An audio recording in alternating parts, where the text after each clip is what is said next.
सम्य शिखर जी मुद्दे पर मैं रोज सोचता हूं कि आज मुझे कोई नया वीडियो ना बनाना पड़े और यह मामला यहीं पर समाप्त हो जाए। लेकिन दुर्भाग्यवश हमारे देश में, हमारे झारखंड राज्य में प्रतिदिन ऐसी घटनाएं सामने आ रही हैं जिस पर ना चाहते हुए भी मुझे वीडियो बनाना पड़ता है और आप लोगों को बताना पड़ता है कि देखिए इसके पीछे कितना बड़ा राजनीतिकरण चल रहा है। और अब यह बात तो पूरी तरह से स्पष्ट हो गई है आज जो वीडियो मैं आप लोगों को दिखाने वाला हूं। और मैं खास तौर पर अपने आदिवासी भाइयों से भी निवेदन करूंगा कि आप भी आज का यह वीडियो अंत तक अवश्य देखिएगा। मुझे पता है कि आप मेरे सारे वीडियो देखते हैं और मैं आप लोगों से क्यों अपील कर रहा हूं उसके बारे में भी बाद में चर्चा करूंगा। सबसे पहले आप ये वीडियो देखिए। ये शुरू से रहा है आदिवासियों का, आदिवासी मूलवासी ये शुरू से रहा है। बरंगुरु पारसनाथ पहाड़ ये लंका घूरने वाला नुकुआर को तो लाजा बिना तकुआ कोई शर्म है? अरे लंका घूरो तो लंका बैठे रहो एक जगह, और कपड़ा नहीं है तो एक बिट्टा कपड़ा हम खरीद के दे देते हैं, कभी इज्जत तो बचाओ। और आज मैं बता दे रहा हूं ये जैन मुनियों को, कान खोल के सुन लो। अगर नंगे घूमोगे आदिवासी गांव में सीधे सीधे मजाक है। हम आदिवासी अनपार्लियामेंट्री गाली नहीं देते गांव में, मां बहन को के साथ मिला के गाली नहीं देते, ये आदिवासी का पहचान है। और तुम हमारे सामने नंगे घुरोगे? शासन पर शासन सुन लो, बता दो जैन मुनियों को अब यहां नहीं चलने वाला है। और मैं हेमंत सोरेन को बता दे रहा हूं, हेमंत सोरेन को बता दे रहा हूं 25 जनवरी तक अल्टीमेटम दिया गया है। कल हम रांची से अल्टीमेटम लिखित भी देंगे कि 25 जनवरी तक में बरंगुरु पारसनाथ में जो अधिकार शुरू से अधिकार करा है उसको बचाओ, उसको बचा के रखो, और नहीं तो फिर हम लोग दिखाएंगे, आईना दिखाएंगे। तो मित्रों आपने देखा, जो हमारे जैन भाई हैं, स्वाभाविक बात है कि इस वीडियो को देखने के बाद उनका खून खोल रहा होगा, उन लोगों को कितना क्रोध आ रहा होगा, उस भावना को मैं समझ सकता हूं। क्योंकि जब सबसे पहले ये वीडियो मैंने देखा आज सुबह, तो मैं आप लोगों को बता नहीं सकता कि मुझे कितनी पीड़ा हुई, मुझे कितना दुख पहुंचा और मुझे कितना क्रोध आया। आप जो आदिवासी भाई इस वीडियो को जिन्होंने देखा है, और आप में से काफी सारे लोग उस समय उपस्थित भी रहे होंगे उस स्थान पर जहां से ये विधायक इस प्रकार के अभद्र शब्दों का प्रयोग कर रहे हैं हमारे जैन मुनियों के लिए, जो हमारे लिए सबसे ज्यादा पूजनीय हैं, जिन्हें एक प्रकार से हम भगवान का दर्जा देते हैं। आप खुद सोचिए, मैं सबसे पहले अपने आदिवासी भाइयों से ये बात करना चाहूंगा, क्या आप मतलब मेरे पास कल से लगातार लगभग 30, 40, 50 लोगों के फोन आए हैं जो हमारे आदिवासी भाई हैं, और उन्होंने भी यही बात मुझसे कही है फोन पर कि राहुल जी, दोनों भावनाओं का सम्मान होना चाहिए, अधिकार हमारा भी है, लेकिन आप हमें बलि करने से नहीं रोक सकते। मैंने उन लोगों की सभी की भावनाओं का सम्मान करा। कल आपने वो पूरा वीडियो देखा और उस वीडियो को डालने का मेरा उद्देश्य यही था जिससे दोनों पक्षों के बीच में एक सामंजस्य बैठ सके, आपस में विचार विमर्श की स्थिति पैदा हो सके, ना कि कोई विवाद की। लेकिन उसके बाद भी क्या आपको लगता है कि इस तरह की अभद्र टिप्पणी करने से, इस तरह की भाषा का प्रयोग करने से कभी भी आपस में कोई मेलजोल हो सकता है, कोई समझौता हो सकता है? आप खुद सोचकर बताइए, यदि आप ही को कोई हमारे जैन समाज का विधायक या कोई जैन समाज का नेता या कोई बड़े पद का अधिकारी कोई इस तरह की टिप्पणियों का प्रयोग करे आपके धर्म के लिए, आप लोगों को तो मेरा इतना ही कहना बुरा लग गया कि मैंने आपको अपनी वीडियो में कम पढ़ा लिखा कहा। वो किस संदर्भ में कहा आपने उस बात को पर भी ध्यान नहीं दिया, लेकिन आपने वो बात पकड़ ली कि राहुल जी आप हमें कम पढ़ा लिखा मानते हैं। आपने कह दिया कि जैन समाज की वजह से आपको रोजगार मिल रहा है। तो मैंने उसके लिए भी आप लोगों से कहा कि भैया अगर आपकी भावनाओं को ठेस पहुंची हो, मेरा कहने का मतलब वो नहीं था, फिर भी मैं क्षमा प्रार्थी हूं। तो अगर कोई व्यक्ति आपसे क्षमा मांगता है तो क्या आप उसे कमजोर समझते हैं, आप उसे निर्बल समझते हैं? क्या हमारा जैन समाज आपको किसी भी प्रकार से कायर नजर आता है? देखिए, हमारे जैन समाज की, पूरे जैन धर्म की केवल एक ही भावना है कि जितना काम, जितने विवाद प्रेम भाव से सुलझ सके उन्हें सुलझाना चाहिए। भले ही हमारा किसी पर 1 रुपया रह जाए, जब हम कोई व्यापार करते हैं, उसकी भी आप लोगों को अपनी भावना बता रहा हूं पूरे जैन समाज की, किसी का हमारे पे 1 रुपया नहीं रहना चाहिए। यह हम लोगों की भावना होती है। हम किसी को भी किसी भी प्रकार से ठेस नहीं पहुंचाना चाहते। हमारे मन में जो भावना पैदा होती है, यदि हमने अगर मन में ये भावना भी भाली कि हम किसी आदिवासी भाई को या किसी भी अन्य संप्रदाय के या किसी भी अन्य व्यक्ति को हम चोट भी पहुंचाना चाहते हैं, तो उससे भी हमारे धर्म में लिखा है कि पाप का बंध होता है। तो ऐसा हमारा धर्म है। मैं अपने धर्म को बहुत महान नहीं बता रहा हूं, मैं केवल बता रहा हूं कि हम कैसी सोच रखते हैं। और आप खुद सोचकर देखें कि आपके विधायक जो इतने, मैं कहता हूं एक सामान्य व्यक्ति है, उन्हें शोभा देता है इस तरह की भाषा का प्रयोग करना। और आप लोग, मुझे सबसे ज्यादा दुख इस बात का है कि जो आदिवासी भाई कल से लगातार मुझसे इतनी बातें कर रहे हैं और मुझे आश्वासन दे रहे हैं कि नहीं राहुल जी, जो गलत होगा हम उसका साथ बिल्कुल नहीं देंगे, भले ही वो हमारे पक्ष से खड़ा हो। तो आप देंगे?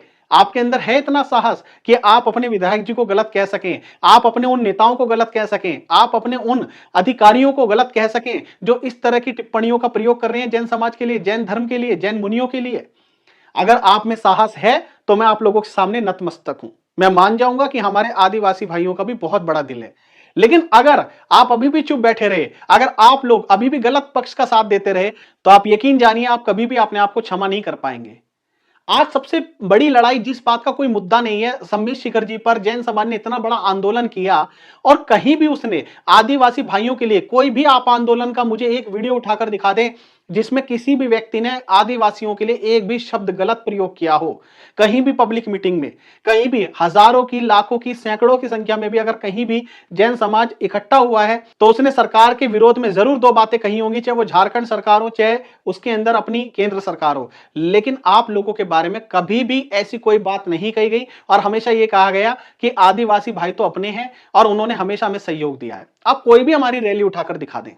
आप लोगों के पास मेरा नंबर भी है, आप लोग मुझे व्हाट्सएप पे मैसेज भी कर रहे हैं और लगातार मैं आप लोगों से जुड़ा हुआ भी हूं। तो आप मुझे बताएं कि हमारी ओर से कहां ऐसी कमी है कि जिसकी वजह से आपको ऐसी अभद्र भाषा का प्रयोग करना पड़ रहा है। और मैं ये नहीं कहता, मुझे पता है कि बहुत सारे जो हमारे लाखों करोड़ों की संख्या में आदिवासी भाई हैं, उनके मन में कोई ऐसी भावना नहीं है। लेकिन आपका फर्ज नहीं बनता कि जो अगर आपके बड़े लीडर कोई ऐसी गलती कर रहे हैं, अगर वो इस तरह की अभद्र भाषा का प्रयोग कर रहे हैं, आप खुद सोचकर देखें। अगर हम अपनी माता का सम्मान कराना चाहते हैं दूसरों से, तो हमें दूसरों की भी तो माता का सम्मान करना पड़ेगा। अपने धर्म के सम्मान के लिए तो हम जी जान से लड़ जाएंगे, दूसरों की गर्दन काटने को तैयार हैं। तो भाई दूसरे के भी तो धर्म का सम्मान करना चाहिए हमें। क्या दूसरे के धर्म का अपमान करके आप अपने धर्म का सम्मान करा सकते हैं? आप पूछिए, अपने दिल को टटोल कर देखिए, आप पूछ कर देखिए कि ये बात मैं कहां से कहां तक गलत कह रहा हूं। आप लोगों के बीच में मैं वार्तालाप करने के लिए आने को तैयार हूं, लेकिन आप इस प्रकार की टिप्पणियों का प्रयोग करेंगे तो आप बताएं कि कौन व्यक्ति आपके बीच में आपस में ये तालमेल करवा सकेगा। अगर आप लोग इसी प्रकार से इस तरह की अनर्गल बातें करेंगे मंचों से, और सबसे ज्यादा मुझे दुख अपने उन आदिवासी भाइयों पर है जो उन्हें रोक नहीं रहे बल्कि उस चीज पर तालियां बजा रहे हैं। अगर कोई हमें गाली दे रहा है, गाली देना कोई महान कार्य होता है क्या? आज तो मैं भी अपनी वीडियो के माध्यम से आदिवासी के लिए बहुत कुछ बोल सकता हूं। आप कहां मुझे ढूंढेंगे? मैं खुद स्वयं आपके पास आने को तैयार हूं, क्योंकि मेरी भावनाएं अच्छी हैं, मेरी इंटेंशन अच्छी है। मेरा पूरा जैन समाज ये चाहता है कि जितने भी आप हमारी कल की वीडियो के नीचे कमेंट्स पढ़ें, किसी भी जैन समाज के व्यक्ति ने आदिवासियों के लिए कोई भी गलत बात नहीं की। सभी ने इस बात का समर्थन किया कि नहीं, दोनों भावनाओं का सम्मान होना चाहिए। अगर आप लोगों के यहां बलि प्रथा है तो हम उसका भी सम्मान करते हैं, लेकिन वो बात ठीक है कि हमारे धर्म के नजरिए से किसी की भी जीव हत्या करना गलत बताया गया है। लेकिन हमारे गलत मानने से आप लोग गलत नहीं हो जाते। अगर हम मांसाहार नहीं करते तो मांसाहारी जो व्यक्ति है वो गलत नहीं हो जाता। लेकिन हम इतना तो बताने का हमारा दायित्व बनता है, इतना तो हमें स्वतंत्रता है कि हम ये बता सकें कि भैया देखिए हम नहीं खाते हैं। इतने बताने में तो आप लोग गलत नहीं हो जाते। तो आप ऐसा क्यों सोचते हैं कि हम आपके धर्म को नीचा बता रहे हैं? हमें ऐसा कुछ भी नहीं है। हमारे जैन धर्म में सबसे पहली बात ये लिखी है कि पहले दूसरों के धर्म का सम्मान करो, उसके बाद अपने धर्म की बात करो। तो हमारे यहां सबसे पहले दूसरों की बात पहले की जाती है, जिससे सामने वाले को बुरा ना लगे। और ये हम कोई बात कायरता में नहीं कह रहे, किसी उसमें डर के नजरिए से नहीं कह रहे कि हमें डर लगता है किसी भी व्यक्ति से, किसी भी संप्रदाय से। आज हम हर प्रकार से, हमारे पास जिनेंद्र भगवान की इतनी असीम कृपा है पूरे जैन समाज पर कि हम हर तरीके से मजबूत हैं, और यह आप भी जानते हैं भली भांति। लेकिन उसके बाद भी हमारा झुककर चलने का जो हमारा नजरिया है, या जो हम झुककर चलते हैं, हाथ जोड़कर चलते हैं, तो उसे आप हमारी कायरता ना समझें, हमारा बड़प्पन समझें। हमारी ये आप सोचे कि ये लोग बड़े दिल के व्यक्ति हैं, और ऐसे ही हम अपने आदिवासी भाइयों को भी मानते हैं। लेकिन आप में से ऐसे कौन लोग हैं जो इस तरह की अनर्गल बातें कर रहे हैं, जो जैन मुनियों का अपमान कर रहे हैं? मैंने कल भी बताया था कि हमारी जैन मुनि की क्या तपस्या होती है। आप लोग सोच सकते हैं इस बारे में? आप खुद सोचकर देखें, आप तो आदिवासी संप्रदाय से आप ताल्लुक रखते हैं, आप वहां खुद प्रकृति में इतना रहते हैं, आपको पता कितनी ठंड होती है वहां। दिल्ली जैसे शहर में जहां हम रहते हैं, वहां पर भी इतनी ठंड होती है कि हमें बहुत सारे हीटर चलाने पड़ते हैं, बहुत सारी जैकेटें पहननी पड़ती है। अगर कोई साधु इतने बड़े पर्वत पे, कोई नग्न जो चप्पल का प्रयोग नहीं करते, जो किसी भी प्रकार का प्रयोग नहीं करते और नग्न पैदल यात्रा करते हैं या कुछ भी करते हैं, तो आपको लगता है कि किसी को शौक है? क्या उससे क्या फायदा मिलता है हमारे साधुओं को? आपने कभी सोचा? आप उस चीज को सोच ही नहीं सकते भाई। और शायद हम भी आपके धर्म के बारे में, आप लोग कितना त्याग करते हैं, हम भी नहीं शायद जान पाते होंगे। लेकिन अगर आप अपने धर्म का सम्मान करते हैं तो सबसे पहले आप दूसरों का भी धर्म का सम्मान करना सीखें। अगर आप दूसरे के धर्म का अपमान करके कभी भी आप अपने धर्म का सम्मान नहीं प्राप्त कर सकते। आप सोचें कि दूसरों की बहन को तो हम गलत दृष्टि से देखें और कोई हमारी बहन को सही दृष्टि से देखे, तो यह संभव नहीं है मेरे भाई। यह आपको भी समझना पड़ेगा। आप लोगों में से भी अगर कोई बड़ा गलती कर रहा है, अगर वो भले ही आपके मुखिया हों, तो आप लोगों को भी उनके लिए खिलाफ आवाज उठानी चाहिए कि आप ये गलत कर रहे हो। आप अपने अधिकार की बात करो। आप ये कहो कि वो केवल जैन समाज का नहीं है। मैं भी आपके साथ खड़ा हो जाऊंगा इस बात के लिए कि ये पर्वत पर केवल जैन लोगों का अधिकार नहीं है। ये आपका कहना ठीक है, लेकिन उसके लिए आप गलत शब्दों का प्रयोग करो, वो बात कहीं से कहीं तक उचित नहीं है। अगर आप लोग जरा से भी संवेदनशील होंगे, समझदार होंगे और आप थोड़ी भी इस बात को समझते होंगे, अगर आप अपनी अंतरात्मा से पूछकर देखेंगे तो वो भी आपको ये बात बताएगा। तो मैं हाथ जोड़ के निवेदन करता हूं, भले ही आप में से अभी भी बहुत सारे लोग हमारे जैन मुनियों के लिए, जैन धर्म के लिए अभद्र टिप्पणियों का प्रयोग कर रहे हैं, लेकिन फिर भी मेरे संस्कार ये शोभा नहीं देते कि मैं आपको वीडियो में एक भी शब्द अपशब्द कहूं। और जितनी बातें भी मैंने अपनी वीडियो में पहले कही है, मैं फिर से कह रहा हूं, ये मैं कायरता स्वरूप नहीं कह रहा हूं, मुझे आपसे कोई डर नहीं किसी भी प्रकार का। लेकिन उसके बाद भी मैं हाथ जोड़कर क्षमा प्रार्थी हूं अगर आपको मेरी कोई बात गलत लगी हो। मैंने कम पढ़ा लिखा ये किसी भी संदर्भ में इसलिए कहा क्योंकि आप लोग भोले होते हैं, मासूम होते हैं, तो मासूम लोगों को बरगलाना बहुत आसान होता है, जैसे वहां के विधायक नेता कर रहे हैं इस समय। वो आप लोगों को भड़का रहे हैं और इसी चीज का वो कल को फायदा उठाएंगे। मैं आपको यही बात समझा रहा हूं। अगर आपको मेरी बात पर यकीन नहीं आता तो मेरे भाइयों, मेरे आदिवासी भाइयों, इतिहास उठाकर देख लो। कश्मीर में 90 के दशक में जो कश्मीरी पंडितों को का नरसंहार किया गया था, जेनोसाइड किया गया था, वो भी इसी तरीके से किया गया था। वहां के जो नेता थे वो भी इसी प्रकार से मंचों पर खड़े होकर अभद्र टिप्पणी करते थे। कहते थे कि हिंदू अपनी यहां पर औरतें छोड़ जाएं और हिंदू यहां से पलायन कर जाएं। मस्जिदों से अनाउंसमेंट कराई जाती थी। आप अभी जो फिल्म आई है द कश्मीर फाइल, आपने वो फिल्म देखी होगी। आप भी हमारे हिंदू भाई हैं, आप भारतीय हैं, आप सीखें इतिहास किस लिए होता है। महाभारत का आज भी अगर हम पाठ पढ़ते हैं या रामायण देखते हैं तो किस लिए पढ़ते हैं? केवल इसलिए जिससे हम अपने इतिहास से कुछ सीख ले सकें, ना कि उस इतिहास को दोबारा दोहराया जाए।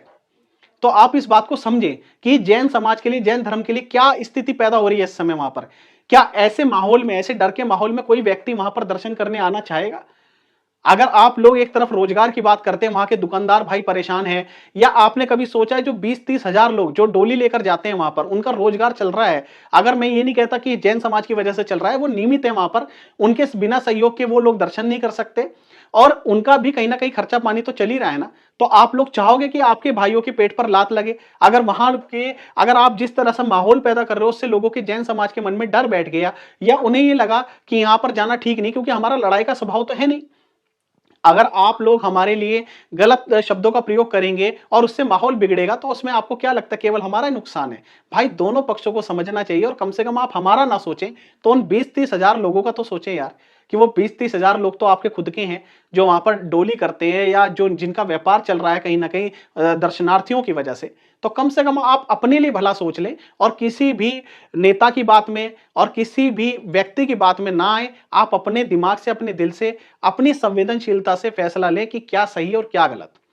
और अगर आप सच में चाहते हैं इसका कोई हल निकल सके तो वो प्रेम भाव से निकल सकता है, एक दूसरे को गाली देने से नहीं निकलेगा। और मैं भी अपने जैन भाइयों से अपील करूंगा कि कृपया आप भी इस वीडियो के देखने के बाद कोई भी उत्तेजना में कोई गलत कमेंट ना करें। अगर हमारे आदिवासी कुछ भाई ऐसी गलती कर रहे हैं तो बिल्कुल उनका हमें विरोध करना चाहिए, लेकिन हमें अपनी मर्यादा में रह के, हमें अपने संस्कार नहीं भूलने। तो आप इस बात का खास तौर पर ध्यान रखें, क्योंकि हमें इस मुद्दे को बढ़ाना नहीं है, इसे घटाना है। किसी ने हमें 2 गाली दी और हमने उसे 4 गाली दे दी, ये हमारे जैन संस्कारों का स्वभाव नहीं है। हम प्रयास फिर भी ये करेंगे, अगर 2 गाली देकर उसके जी को ठंडक पड़ गई ना, उसके मन को ठंडक हो गई ना, तो कोई बात नहीं भाई, तू 2 गाली देके खुश हो जा। लेकिन ये हमारा स्वभाव नहीं है। मैं आदिवासी भाई आप लोगों से भी अपील करूंगा कि कृपया आप इस पर ध्यान दें और अपने उन लोगों को, नेताओं को समझाएं और जैन समाज के साथ साथ मैं फिर से ये अपील करना चाहूंगा अपने जैन भाइयों से कि देखिए भाई, मैं वहां 14 और 15 तारीख को जा रहा हूं, कोई पिकनिक मनाने नहीं जा रहा या अपने चैनल की टीआरपी बढ़ाने नहीं जा रहा। मेरे मन में बस एक पीड़ा है कि इस पर एक फैसला आना चाहिए। और जो लोग अभी भी सरकार के पीछे लगे हुए हैं कि सरकार ये फैसला बनाएगी, सरकार इस पर कोई मतलब निकालेगी, कोई आपका हल निकालेगी, तो भाई बहुत बड़ी भूल कर रहे हो। सरकार को जो फैसला निकालना था वो निकाल चुकी। मैं मानता हूं कि वो संतुष्टिजनक फैसला नहीं है। अभी भी वहां पर यह कॉलम नहीं हटाया गया कि वहां पर चौड़ी सड़कों का निर्माण नहीं किया जाएगा। और मैं यही आदिवासी भाइयों से भी अपील करूंगा कि भाई, सरकार कहीं ना कहीं हम दोनों का ही एक तरीके से मोहरा बनाकर एक इस्तेमाल कर रही है। आप लोगों के माध्यम से वहां पर हमें वहां पर हटाया जा रहा है, और हमारे हटने के बाद वहां पर सड़कों का चौड़ीकरण होगा, वहां पर निर्माण कार्य शुरू हो जाएंगे। भले ही मांस मदिरा ना बिके, लेकिन धीरे धीरे धीरे धीरे आप भी नहीं चाहेंगे कि आपका जो धार्मिक स्थल है वो एक पिकनिक स्पॉट बन जाए या वहां पर कोई बड़े होटल का निर्माण हो जाए। तो उसमें आप लोगों का भी रोजगार चला जाएगा भाई। आप सोचें, जो डोली लेकर जाते हैं, अगर वहां पर चौड़ी सड़कें हो गई तो वहां पर तो गाड़ी और बसें चलेंगी, फिर कौन डोली से जाना पसंद करेगा। उस तीर्थ क्षेत्र की मान्यता और उसकी कहीं ना कहीं हम कहें तो उसकी वैल्यू इसी बात में है, उसका गुण ही इसी बात में है कि वहां पर लोग पैदल यात्रा करते हैं। अगर वही चीज आसान हो जाएगी तो आप खुद सोचें कि वहां पर फिर क्या आनंद रह जाएगा उस यात्रा का। 27 किलोमीटर तक जब व्यक्ति 9 किलोमीटर चढ़ के जाता है पहाड़ पे, तो उसके मन के जो भाव होते हैं उसे समझने का थोड़ा प्रयास करें आप लोग।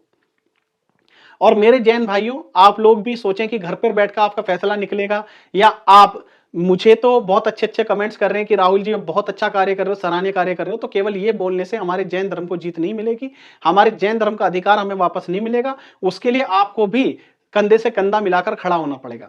सड़कों पे तो आपने बहुत रैलियां निकाली, लेकिन अपने आंदोलन को आप भी कृपया सही दिशा दें। आदिवासी भाइयों के को जो लोग भ्रमित कर रहे हैं, उनकी वो जो मन की बातें हैं वो तभी दूर हो पाएंगी जब वहां पर जाकर हम उन लोगों से आमने सामने बातचीत करेंगे। केवल हम वीडियो के माध्यम से, केवल अन्य माध्यमों से अगर हम इस तरीके से संपर्क साधेंगे तो उससे हल नहीं निकलेगा। कुछ बातें फेस टू फेस ही बहुत अच्छे ढंग से हो पाती हैं। यही मेरा उद्देश्य है वहां जाने का। और मैं फिर से कहूंगा, मैं तो जितने बड़े बड़े हमारे संगठन हैं जिन्होंने अनशन भी किए और इस आंदोलन में अपना बढ़ चढ़कर सहयोग दिया, उन सभी से मैं निवेदन करूंगा कि भाई, अगर आप सच में ही सम्मेद शिखर जी के लिए इतने हितैषी हैं और इतना ही आप निकालना चाहते हैं उसका कोई समाधान, तो आप क्यों नहीं चलते। आपको क्यों इस बात का डर सता रहा है कि आदिवासी भाइयों से हमारा झगड़ा ना हो जाए, या वो हमें मार ना दें, या हमें हानि ना पहुंचा दें। अगर आप लोग इतना ही डरेंगे तो कैसे आप अपने धर्म की रक्षा कर पाएंगे।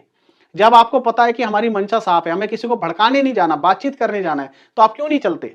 डर तो मुझे भी लग सकता है। मैं अपनी पूरी टीम को, जहां पर मेरी वजह से आज 30-35 लोगों का रोजगार चलता है मेरे चैनल के माध्यम से, फिर भी मेरे घर वाले मुझे भले ही कितना रोक रहे हैं, मना कर रहे हैं, बहुत सारे मेरे शुभचिंतक भी मुझे कह रहे हैं कि माहौल ठीक नहीं है जाने का, फिर भी मैं साहस कर रहा हूं, प्रयास कर रहा हूं।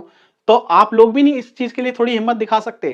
केवल आप बस दूर से ही सपोर्ट करते रहेंगे कि नहीं राहुल जी जो आप कर रहे हो बहुत अच्छी बात है। ये तो वही बात हो गई कि भगत सिंह पैदा हो लेकिन मेरे पड़ोस में हो, मेरे घर में पैदा ना हो। तो हमारे जैन धर्म को, हमारे जैन समाज के लोगों को भी ये बात समझनी पड़ेगी। केवल पैसे से सहयोग करना या केवल ये बोलना कि हाँ ठीक है जी, नारों में गाते रहिएगा ये सम्मेद शिखर जी हमारा है, तो ऐसे सम्मेद शिखर जी का फैसला नहीं आएगा। आप लोगों को भी आदिवासी भाइयों से बातचीत करनी चाहिए, वहां की समिति को ये समझना चाहिए। आप लोग इस प्रकार से अगर आप अपना कोई फैसला नहीं लेंगे, अभी कोई मुख्यमंत्री से मीटिंग हो तो हमारे जैन समाज के बड़े लोग आकर खड़े हो जाएंगे और फोटो खिंचवाने के लिए तैयार हो जाएंगे। आप लोगों को मेरी बात गलत लगेगी, मुझे पता है, मैं खुद अपने जैन समाज के खिलाफ खड़ा हो रहा हूं या कहीं ना कहीं, लेकिन मैं ये हरकत नहीं कर सकता। जो गलत है वो गलत है। अगर हमारे आदिवासी भाई कुछ गलत करेंगे तो मैं ये भी बोलूंगा, और हमारे जैन समाज में भी अगर कोई गलत बात होगी तो मैं वो भी बोलूंगा। बाकी आप सभी लोगों से मैं निवेदन करूंगा कि आप वीडियो के नीचे अपने कमेंट जरूर साझा करें। हमारे आदिवासी भाई भी अपनी भावनाओं को लिखें कि आप असल में चाहते क्या हैं। केवल अगर देखिए, अगर केवल आपके मन में ये बात है कि हमारा ही ये पूरा पर्वत और ये जैन समाज को, ये जैन धर्म का इस पर कोई अधिकार नहीं है, तो देखिए फिर तो बात करने का प्रश्न ही खत्म हो गया। अगर आप लोगों को भी लगता है कि दोनों ही धर्मों का सम्मान हो जाना चाहिए, और ये भी मैं आप लोगों को बता दूं कि आज बलपूर्वक तो भले ही आप जैन समाज से, जैन धर्म का कहीं ना कहीं वहां जितना भी तीर्थ क्षेत्र है उसे अपने हिस्से में ले लेंगे, उस पर कहीं ना कहीं अपना अधिकार कर लेंगे, लेकिन इतिहास कभी भी आपको अच्छे रूप में याद नहीं रखेगा। आज जब भी कश्मीर की बात आती है तो कश्मीरी पंडितों के लिए लोगों की संवेदनाएं खड़ी होती हैं, ना कि उन लोगों के लिए जो वहां के लोकल मुस्लिमों ने वहां पर कश्मीरी पंडितों के साथ अत्याचार किए थे। आप खुद इस बात को पर चिंतन करें कि आप क्या चाहते हैं कि इतिहास में लोग आपको किस बात के लिए याद रखें। आदिवासी समुदाय को किस बात के लिए जाना जाए? इस बात के लिए जाना जाए कि वहां पर एक जैन समाज का तीर्थ क्षेत्र था जिस पर उन्होंने कब्जा कर लिया, उस पर अधिकार कर लिया, उसे वहां पर ध्वस्त कर दिया। या इस बात के लिए जाना जाए कि देखिए जैन समाज भले ही संख्या में कम था लेकिन उसके बाद भी हमारे आदिवासी भाइयों ने अपना बड़ा दिल दिखाते हुए जैन समाज का साथ दिया और अपने धर्म के साथ साथ उनकी भी धर्म की रक्षा की। यह सोचने का विषय है, इस पर सोचेगा जरूर। और आपको मेरी बात सही लगी हो तो कृपया इस वीडियो को अधिक से अधिक शेयर करें जिससे लोगों में किसी भी प्रकार की कोई भ्रांति ना फैल सके। जय जिनेंद्र।